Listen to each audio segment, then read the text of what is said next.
क्या हुआ था तू बता सकता है? वो ट्रेजेडी इतनी बड़ी तेरे साथ जो हुई थी। Yes sir.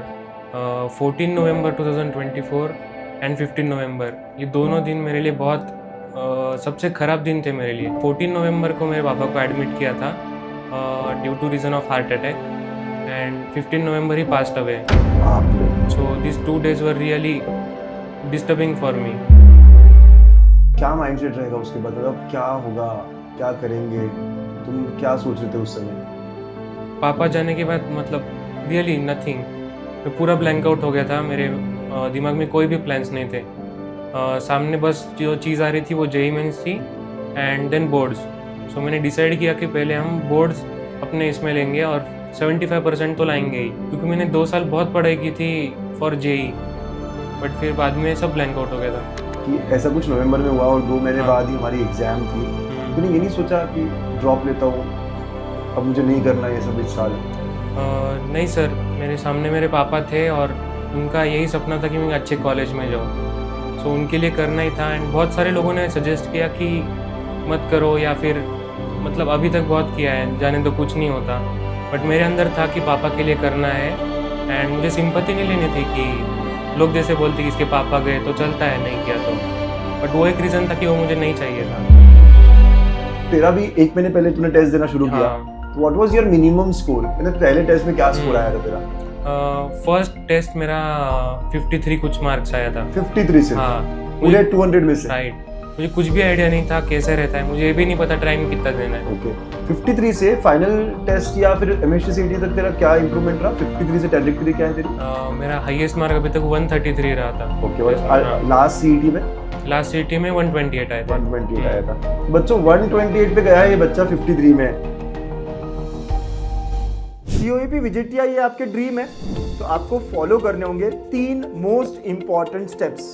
स्टेप 1, कॉन्सेप्ट्स को क्लियर करना है from YouTube free series beta 5.0 on गणित अंक। स्टेप 2, सॉल्व करने हैं, प्रैक्टिस करने हैं पीवाईक्यूज राइट एंगल बैच से, जहां आपको 5 साल के पीवाईक्यूज वीडियो सॉल्यूशंस में मिलेंगे। एंड स्टेप 3, टेस्ट देनी है, रिवाइज करना है फ्रॉम अल्फा 5.0। ये 3 स्टेप्स आपने किए और आप अपने मंजिल की तरफ और पहुंच जाओगे। तो ये सब आपको मिलेगा on Ganitank app, trusted by more than 1.5 lakh students. Hello बच्चों, वेलकम टू गणितंक। 1000 बहाने होते हैं हमारे पास कुछ ना करने के लिए। मेरे पास ये नहीं था इसलिए मैं ये नहीं कर पाया, ऐसा होता तो और अच्छा कर लेता। लेकिन एक रीजन चाहिए होता है कुछ कर दिखाने के लिए, और इसी का आज बहुत बढ़िया एग्जाम्पल हमारे सामने है। हमारे साथ है प्रथमेश। इसके साथ इतनी बड़ी ट्रेजेडी हुई है जो मैं भगवान से प्रार्थना करता हूं कि किसी के साथ ऐसा ना हो। फिर भी उसके बावजूद इसने कर दिखाया है। इसके बावजूद आज एक टॉप कॉलेज इन पुणे में है। तो लेट्स हियर फ्रॉम हिम कि क्या हुआ था और फिर उसने कैसे कैसे किया। आज का पॉडकास्ट बहुत डिफरेंट होगा और आप सबके लिए बहुत इंस्पिरेशनल होने वाला है। तो वी हैव प्रथमेश संभाजी नगर से। Prathamesh, if you don't mind, क्या हुआ था तू बता सकता है? वो ट्रेजेडी इतनी बड़ी तेरे साथ जो हुई थी।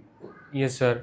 14 नवंबर 2024 एंड 15 नवंबर, ये दोनों दिन मेरे लिए बहुत सबसे ख़राब दिन थे मेरे लिए, क्योंकि इसके बाद मेरा पूरा जो पहले से शेड्यूल था वो पूरा बिगड़ गया था, and I was completely blank out.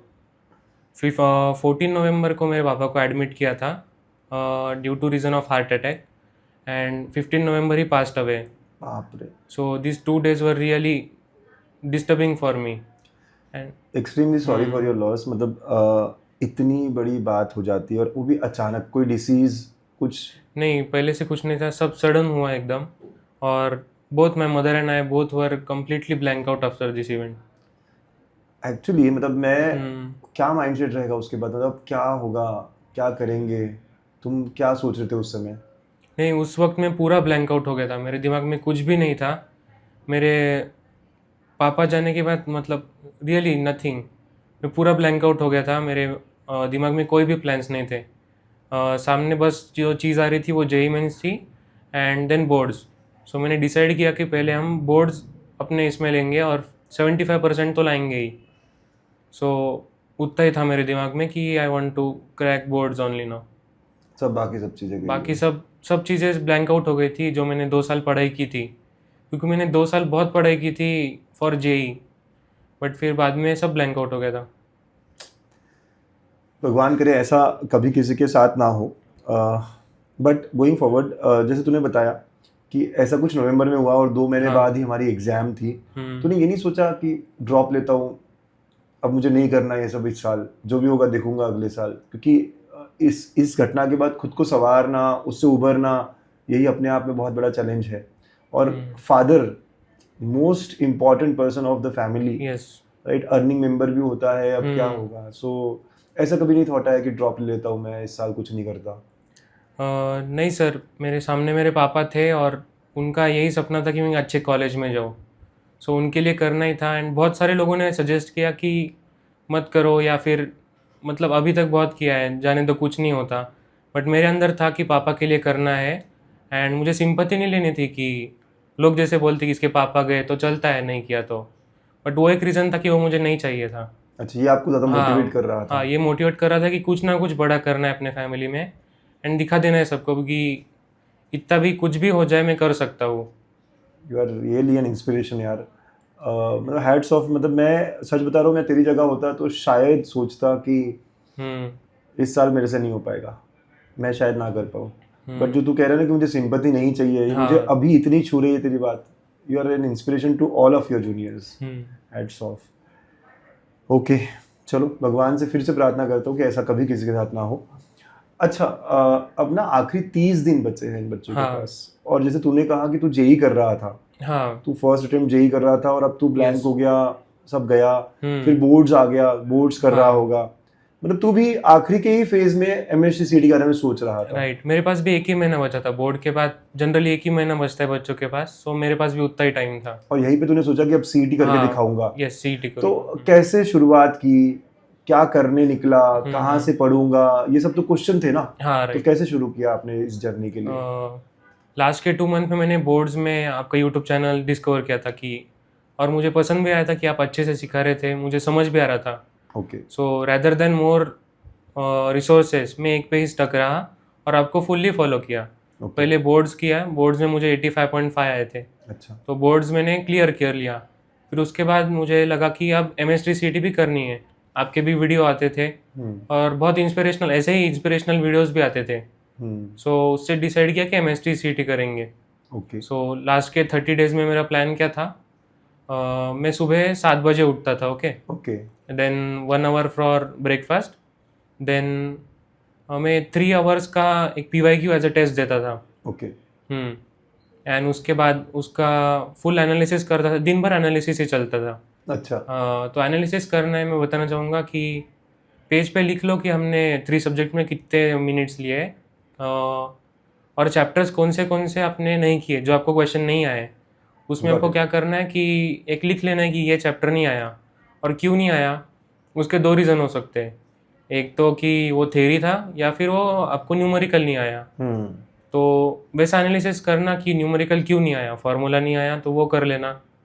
And अगर थ्योरी है, थ्योरी बहुत होती है जैसे अलग, सो उसके लिए टेक्स्ट बुक रीड कर लेना, ये कॉन्सेप्ट्स तो कहीं से क्लियर कर लेना। कॉन्सेप्ट क्लियर कर लेना। राइट। तुम कोई सीरीज फॉलो नहीं कर रहे थे, मतलब जैसे हमारी हमेशा होती है बीटा सीरीज, वो सब देख रहे थे लेक्चर्स या?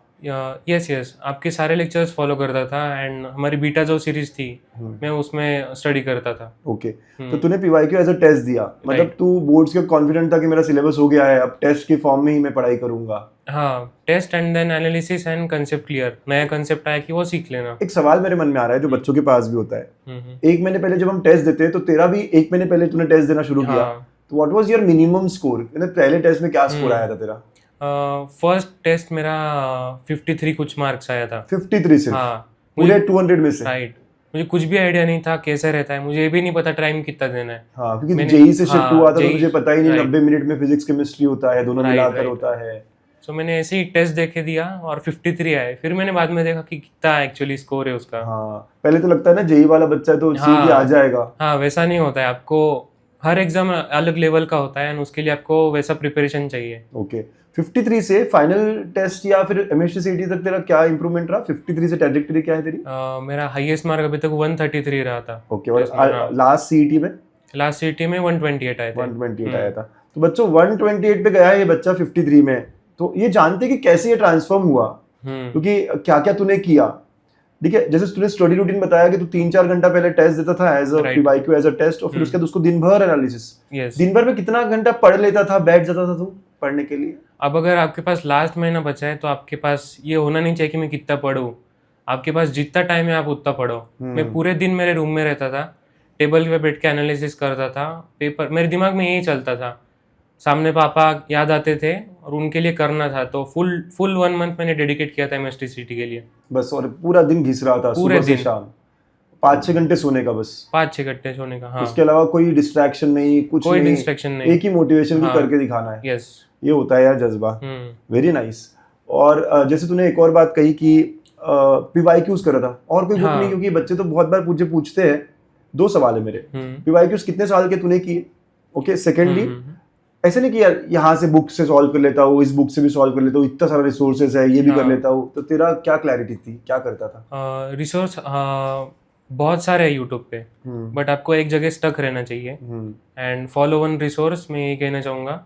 एंड मैंने तो 1 साल के किए थे, 1 साल बहुत हो जाते हैं लास्ट ईयर पीवाईक्यू, बट आपके पास टाइम है तो 2 साल के कर लो, बट पीवाईक्यू करना जरूर करना। मतलब तू ये कहना चाह रहा है, मैं फिर रिपीट करता हूँ, सिर्फ 1 साल के पीवाईक्यूज ठीक से करके 98.23 आ जाते हैं। यस, मैंने तो 1 ही साल के किए थे एंड यस ऑफ कोर्स हो जाते हैं 98.23। आज तू वीआईटी पुणे में है, कंप्यूटर साइंस इंजीनियरिंग तेरे को मिला है, जो कि बेस्ट कॉलेज है। Yes, right. और आखिरी 30 दिनों में शायद इससे ज्यादा कर भी नहीं पाओगे। तो ये मैसेज मैं एक और बार बता रहा हूँ बच्चों, क्योंकि बहुत बार पूछते हैं मुझसे कि कितने साल के पीवाईक्यूज करूँ, क्या करूँ, इतना सारा है, इस बुक से करूँ क्या?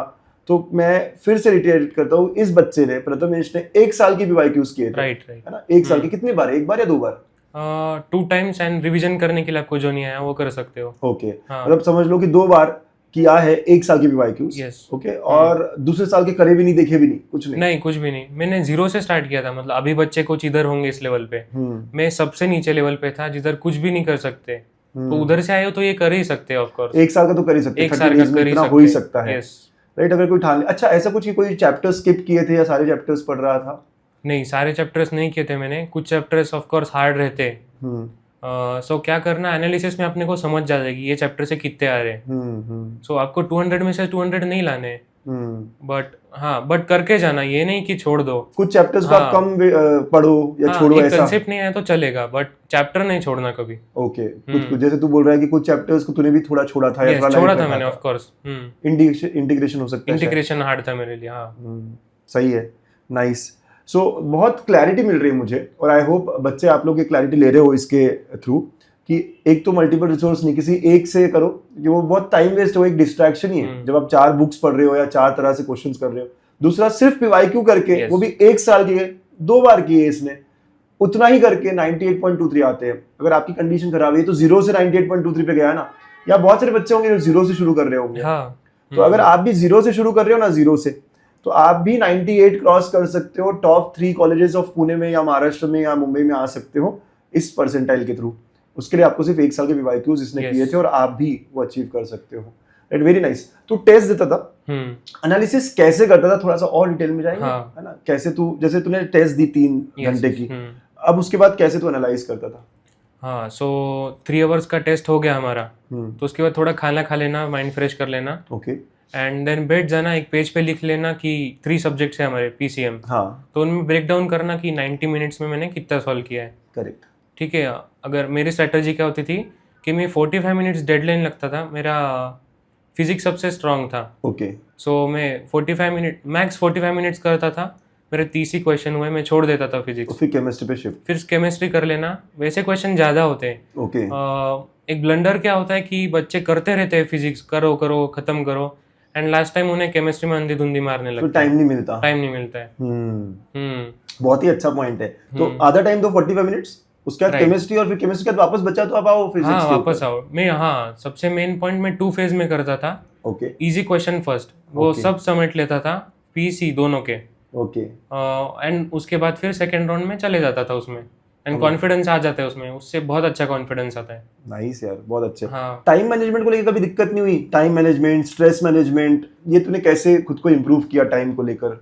हाँ, बहुत बच्चे कहते हैं टाइम मैनेजमेंट बहुत खराब था मेरा। मतलब फर्स्ट दिन में कुछ भी सॉल्व कर रहा था, एंड देन आपको टेस्ट देने के बाद ही अंदाजा आएगा कि कैसे करना है। कितनी टेस्ट देने के बाद आएगा? तेरे को कितने टेस्ट के बाद आया था?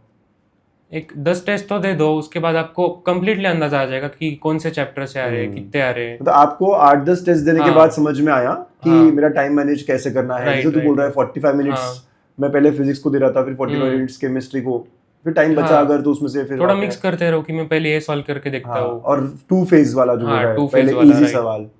वेरी गुड है, बहुत प्रैक्टिकल बातें हैं। कभी ऐसा नहीं हुआ टेस्ट देते वक्त ब्लैंक हो गया, मुझे समझ नहीं आ रहा आज क्वेश्चन सॉल्व कैसे करना है, टेस्ट देने निकला तो हूँ? हाँ, लास्ट दिन मेरा अच्छा स्कोर आया था, लास्ट 2 मैंने प्रैक्टिस टेस्ट दिया था। उससे कॉन्फिडेंस आया था। बट जब मैं उधर गया सीईटी के एग्जाम में तब बहुत प्रेशर आया था, कुछ भी नहीं समझ रहा था, मतलब ब्लैंक आउट हो जाता है तब, ये गारंटी है। आपको याद नहीं आएगा, बट उधर लोग भी बहुत टेंशन में रहते हैं, सब टेंशन में रहते हैं। सो उधर का एक अलग ही ये रहता है एक्सपीरियंस। उधर जाके ब्लैंक आउट हो गया था मैं। फिर मैंने टेस्ट देना चालू किया, बट उधर एक ट्रेजेडी हुई कि 30 मिनट्स में मेरे सिर्फ एक थोड़े से ही क्वेश्चन सॉल्व हुए थे, मैं अटक गया था।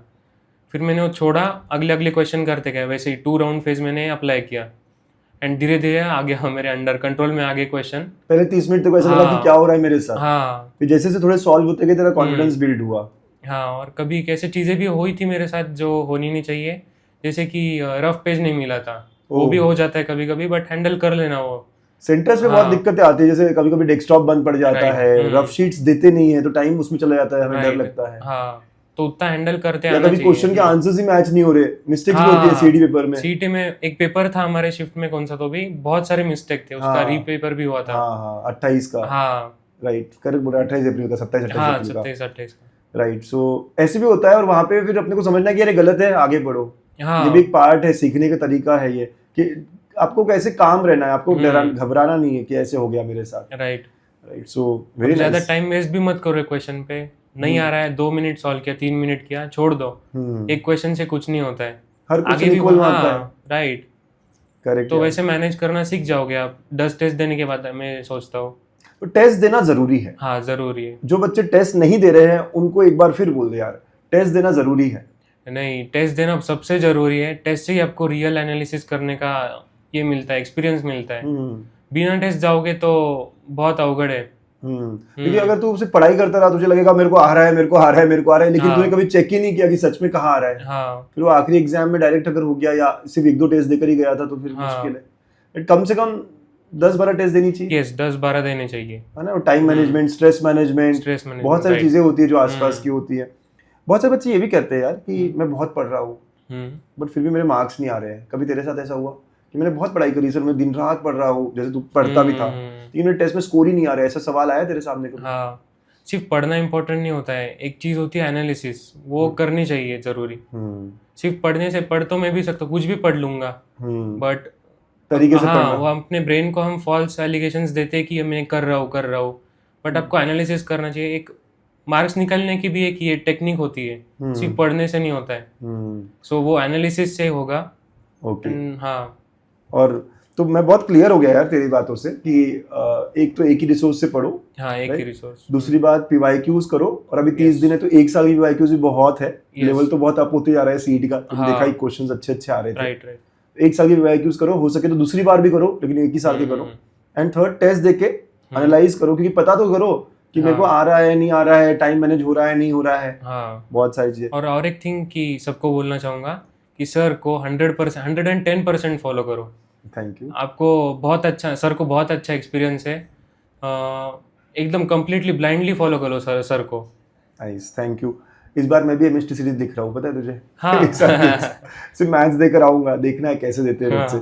सो हो सकता है मैं भी ब्लैंक हो जाऊँ। राइट। सो बच्चों, आई एम श्योर आपको थोड़ी क्लैरिटी मिल रही होगी कि क्या कह रहे हैं प्रथमेश भैया। इन्होंने कर दिखाया है तो आप भी कर सकते हो। यहाँ कई सारे बच्चे ऐसे हैं ना कि अभी बहुत जीरो लेवल पर है, और उनका ड्रीम अब पहले 99 हुआ करता था, अब वो ड्रीम आ गया 95 पे, 94 पे। बट मैं कहता हूँ कि अभी जो भैया ने आपके फॉलो करा है, वो करके आप 98.23 वहां पहुंच सकते हो, जो आपका अब ड्रीम होना चाहिए। राइट। सो 98+ अगर हो गया तो टॉप 5 कॉलेजेस इन पुणे आ जाते हो। कैसा है VIT Pune by the way? एकदम बढ़िया है। अच्छा लग रहा है? हाँ, अच्छा है। जो तूने इतनी मेहनत करी थी, इतना एफर्ट दिया था, वर्थ है? वर्थ इट, एकदम वर्थ इट है। कुछ ना कुछ चलते रहता है कॉलेज में, हाँ, happening है। इवेंट्स बहुत होते हैं, वीआईटी बहुत अच्छा है, एनवायरनमेंट अच्छा है, सीनियर्स भी बहुत बढ़िया है, एंड आपको ये थोड़ी सी मेहनत करनी है लास्ट में, इसके बाद बहुत अच्छा है कॉलेज लाइफ, इतना टेंशन नहीं है। हाँ, एंजॉय कर सकते हैं, एंजॉय कर सकते तो हैं। जो अभी ये वेब सीरीज या डिस्ट्रैक्शन या इससे बात करो उससे बात करो, ये बाद में बहुत टाइम मिल जाएगा। कर सकते ऑफ कोर्स। राइट, चलो good. So anything else that you want to add, क्योंकि मुझे इसको यही मैसेज पर क्लियर करना है जो आपने दिया कि एक रिसोर्स, 1 साल की पीवाईक्यूज और 98+ परसेंटाइल, टॉप 5 कॉलेज, यही मुझे बताना है। और हाँ, टेस्ट देके टेस्ट देना, हाँ, एनालाइज करना बहुत इंपॉर्टेंट फैक्टर है, बहुत इंपॉर्टेंट। सिर्फ टेस्ट देना भी नहीं, टेस्ट तो एक पार्ट है जर्नी का, उसको एनालाइज करना। एनालाइज कैसे करना, जैसे भैया ने कहा, पेपर पर लिखो ना कि इस चैप्टर का क्वेश्चन मेरे से क्यों नहीं हुआ, क्या थ्योरेटिकल कॉन्सेप्ट्स मिसिंग है या न्यूमेरिकली मैं सॉल्व नहीं कर पाया, दो ही तो चीजें हो सकती है। और फिर वहां पे जाके फिर से तो 3 घंटे टेस्ट देता था और 9 घंटे एनालिसिस कर रहा होता लगता है एनालिसिस के लिए, क्योंकि हर क्वेश्चन आपको देखना है क्यों नहीं हुआ, फिर सॉल्व करना है और एक बार सॉल्व करना है। हाँ, और ये नहीं कि एक बार दे दिया तो छोड़ दिया, वापस उसके बाद जाना है, 5-6 दिन होने दो, वापस उस पे जाना है, उसको रिवाइज करना है, और तब वैसे एनालिसिस होगा। आखिरी 30 दिन में सबसे बड़ा फैक्टर क्या हो सकता है इनके सक्सेस में, इनके अच्छे परफॉर्म करने में? सबसे बड़ा फैक्टर कंसिस्टेंसी। मैं मानता हूँ कि कंसिस्टेंटली रोज काम करो और भूल जाओ बाकी सारी दुनिया, बाहर क्या हो रहा है, शादी में जाना है, भूल जाओ कुछ भी, रिलेटिव्स बाद में हम ही ताने मारते हैं, और अपना काम करो, ब्लाइंडली सर को फॉलो करो, बस पीवाईक्यू दो। एग्जैक्टली, ये बात तो सही बोला यार कि रिलेटिव बाद में ना, अभी शादी में आपको बुला लेंगे, बाद में ताने मारेंगे कि ये क्या 2 साल पढ़ रहा था, 2 लाख रुपए फीस लगाई इसने, कुछ नहीं कर दिखाया। राइट, सो उनको कर दिखाना है, और ये सब करके कंसिस्टेंसी, मतलब 30 दिन पूरा हार्डवर्क, बाद में इन्हें लगे यार कि मैंने एफर्ट नहीं दिया था, क्या मार्क आए थे वो ठीक है, लेकिन बाद में इसका पछतावा नहीं होना चाहिए कि यार काश में कर लेता। और अभी करना है, अपना बेस्ट देना है। हम 110% देंगे, जो होगा बाकी देखा जाएगा, किस्मत में होगा तो कॉलेज मिलेगा। हाँ, और मिलेगा ही मिलेगा, अच्छे से मिलेगा, एफर्ट्स दिए तो वेस्ट नहीं जाते। राइट, यस यस, ओके, बहुत अच्छा लगा प्रथमेश बात करके, and once again all the best for your future.